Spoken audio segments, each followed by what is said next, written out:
শিবাদ্রিজার কল্পকথায় সব বন্ধুদের আবারও স্বাগত। আজ আমি আমার বন্ধুদের জন্য একটি কবিতা নিয়ে এসেছি। মনেতে নারী। ভিন্ন কলেবরে সৃষ্টি আমার, পুরুষও নই আমি নারী। সৃষ্টিধরের ইচ্ছেতে আমার আগমন এই বিশ্ব ধরণীতে। এক নারী পুরুষের পবিত্র মিলনে আমার শরীরটা পেয়েছি দান হিসেবে, জনক জননীর অশেষ করুণাতে। আকাশ ছোঁয়া অহংকার ও সীমাহীন মনের তৃপ্তিতে প্রসব কক্ষে আমাকে সাজানো হয় তাহাদের আদরের দুলালে।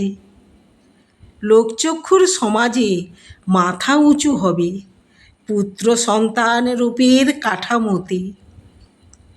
অপেক্ষা করেনি কেহ আমার বিকশিত মনকে ছুঁতে। অভিনয়ের জন্য অবতীর্ণ হই উপহাসের এক রঙ্গমঞ্চে, মানুষের গড়া কঠোর সমাজে। কেহ বোঝেনি তিলে তিলে সঞ্চয়ের অধিক সাহসে দাঁড়াই গিয়ে পিতামাতার সমক্ষে।